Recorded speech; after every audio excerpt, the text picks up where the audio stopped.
আসসালামু আলাইকুম, আমার চ্যানেল কুকিং বাই মিতা আপনাদের সবাইকে স্বাগতম। আজ তৈরি করে দেখাবো পাটিসাপটা পিঠার খুব সহজ একটি রেসিপি। তবে আজ একটু ভিন্নভাবে পিঠাটা তৈরি করব। অনেকেই হয়তোবা কখনো এভাবে পিঠাটা তৈরি করেননি, এভাবে একবার তৈরি করে দেখতে পারেন, খেতে অসাধারণ হয়।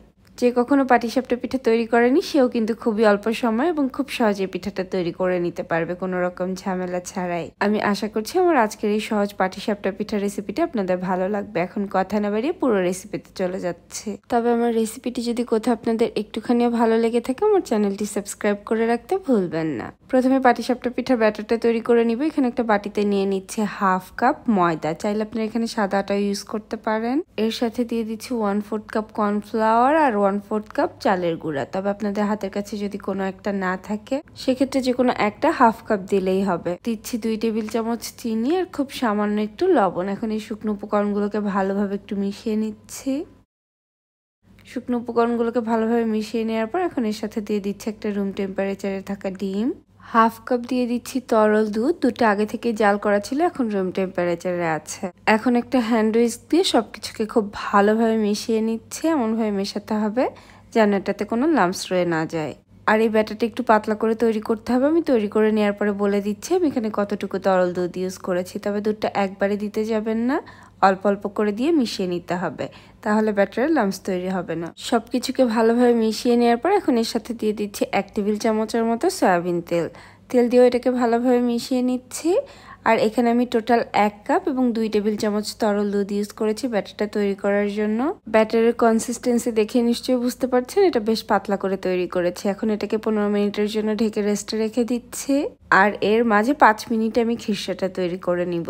চুলা একটা প্যান বসিয়ে নিয়েছি, নিয়ে নিচ্ছি 1 কাপ তরল দুধ। দুধটা আগে থেকেই জাল করা ছিল, এখন রুম টেম্পারেচারে আছে। এর সাথে দিয়ে দিচ্ছি 3 টেবিল চামচ গুঁড়া দুধ আর 3 টেবিল চামচ চিনি। মিষ্টিটা চাইলে কিছুটা কমিয়ে বাড়িয়ে আপনারা ইউজ করতে পারবেন। চুলার জালটাকে এখনো জ্বালিয়ে নিয়ে ভালোভাবে একটু মিশিয়ে নেওয়ার পর এখন চুলার জালটাকে জ্বালিয়ে নিয়েছি।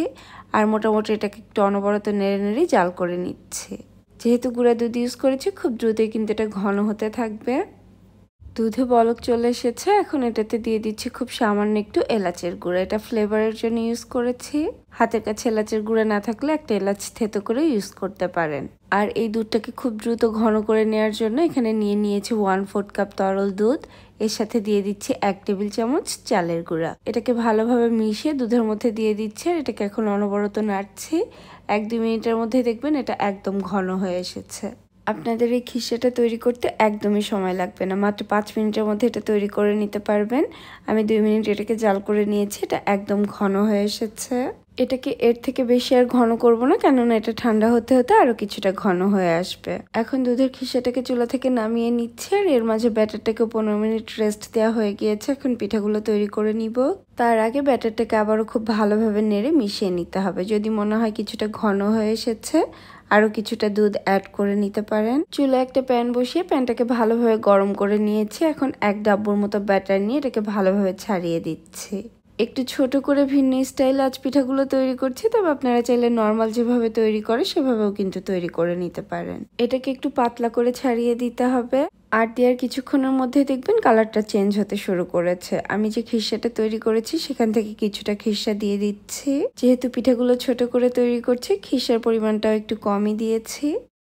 তারপরে শুধুমাত্র একবার এটাকে ফোল্ড করে নিলেই কিন্তু এই পিঠাটা তৈরি হয়ে গেল। তবে আপনারা চাইলে কিন্তু 4-5 বার যে ফোল্ড করে তৈরি করে সেভাবে তৈরি করে নিতে পারেন। গত বছর আমি যে পাটিসাপটা পিঠার রেসিপিটি তৈরি করেছিলাম সেটা আপনাদের খুবই পছন্দ হয়েছিল। আপনারা অনেক ভালোবাসা দিয়েছেন, তার জন্য অনেক ধন্যবাদ। আশা করছি এবারের রেসিপিটিও আপনাদের অনেক বেশি ভালো লাগবে। এই পাটিসাপটা পিঠাগুলো খেতে কিন্তু অসম্ভব মজার হয়। রেসিপিটি একবার হলেও ট্রাই করতে পারেন। আর ট্রাই করে থাকলে আমাকে কমেন্ট সেকশনে জানাতে ভুলবেন না আপনাদের কেমন লাগলো। আজকের মতো এখানেই বিদায় নিচ্ছি, আবার নতুন কোনো রেসিপি নিয়ে চলে আসবো। সে পর্যন্ত সবাই অনেক বেশি ভালো থাকবেন আর আমাদের জন্য দোয়া করবেন। আল্লাহ হাফেজ।